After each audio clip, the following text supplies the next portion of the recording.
Alright, my losers. Second video of the day. This one is gonna be an Eddie Munson ex age regressor listener. Because personally, there are not enough. And it would just be nice because I know he is quite a few people's comfort character. Sorry. So let's get started. Eddie Munson was no stranger to wandering the quiet halls of Hawkins High after hours. Sometimes he'd be escaping another run-in with the jocks, other times it was because he had his guitar slung over his shoulder, heading to the drama room to practice in peace. Today was one of those days. His boots clunked against the floor as he pushed the door open with a creak, expecting an empty room. Instead, his eyes fell on a familiar figure huddled in the far corner, small and curled up like they wanted to disappear. It was you. You were sitting on the floor, knees pulled up to your chest, clutching a warm stuffed animal that looked as though it had seen better days. A soft, colorful blanket was draped over your lap, and crayons and a partially completed coloring book lay scattered around you.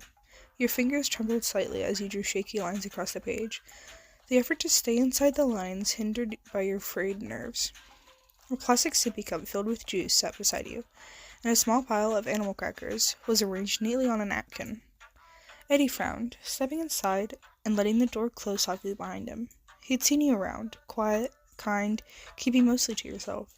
But this was one side of you he hadn't expected. "Hey," he said gently, his voice softer than usual. Eddie might have been a loudmouth on stage, but he knew when to dial it down. "You okay over there?" Your head snapped up, and your wide, tear-glossed eyes locked onto his. You seemed caught off guard, like you'd been trying to keep this moment to yourself. The sight of him only made you shrink further into the corner, clutching the stuffed animal tighter and pulling the blanket higher over your lap. Your cheeks burned with embarrassment, and you avoided his gaze, mumbling something incoherent. "Sorry," you whispered after a moment, your voice barely audible. "I don't think anyone will come in here." Eddie's brows knitted together as he crouched down a few feet away. "Sorry, that was my dad." Giving you space but making sure he knew he wasn't leaving. He gestured to the room. I just come here to escape sometimes, you know. Looks like you do too." You nodded hesitantly, but your fingers fidgeted with the stuffed animal's ear, betraying your nerves. "Benny, that was his name, wasn't it?" Eddie noticed how tightly you clung to him, like he was the one thing keeping you grounded. "What's his name?" he asked, nodding toward the stuffed animal. You blinked at him in surprise. What?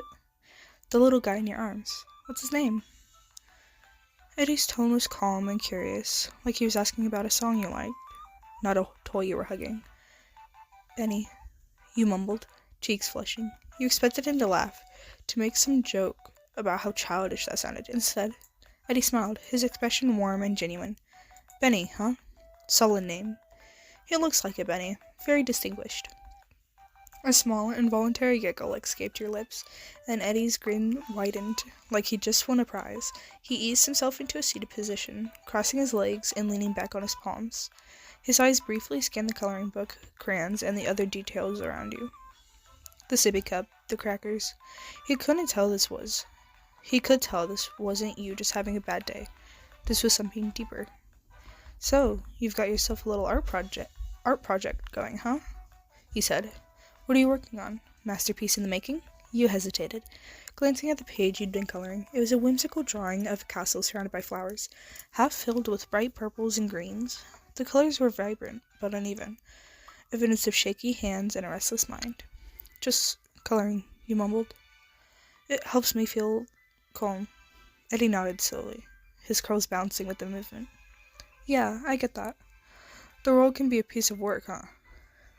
Makes sense you'd want to tap out for a while." Your eyes widened slightly.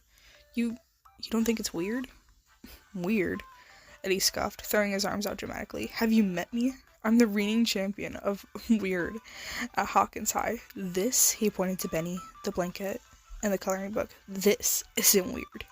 This is coping, and honestly, it's way healthier than half the crap people do around here." You felt a weight lift off of your chest at his words, and for the first time all day, you smiled. Eddie's acceptance was like a balm you hadn't known you needed. His words weren't just comforting, they felt freeing, like permission to exist as you were.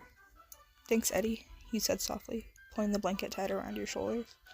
"Anytime," he replied, leaning forward with a conspiratorial... Hold on, I'm trying to conspiratorial. I keep writing words that I don't know how to pronounce. Sorry, dude. With a big grin. "But you're gonna have to share Benny with me now. I mean, he's got a lot of responsibilities as your trusty sidekick, but I think I could be his weekend roadie." You laughed, the sound filling the drama room and chasing away the heaviness that had been lingering. Eddie stayed for a while, cracking jokes and talking about everything and nothing, making sure you felt safe and grounded. At one point, he even picked up a crayon and added some truly terrible doodles to the edge of your coloring book, making you giggle so hard you had to wipe away tears. After a while, Eddie stood up. "You stay right here," he said. "I'll be back in a second." You frowned, confused but curious. A few minutes later, Eddie returned with a bag of candy he'd gotten from the vending machine. He tossed it onto the floor in front of you. "Snacks are mandatory for a coloring session," he said with a grin, "and I'm here to enforce the rules."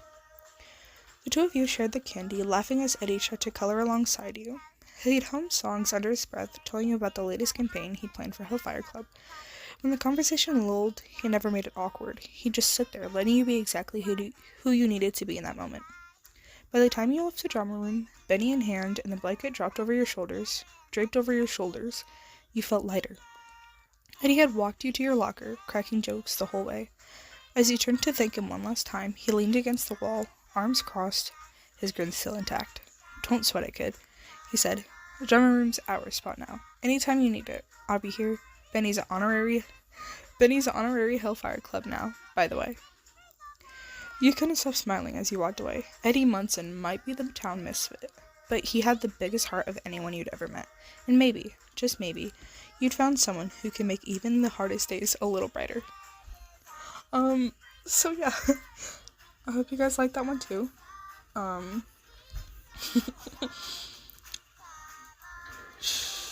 hope you all have great nights. I might post another video later. I'm not really sure.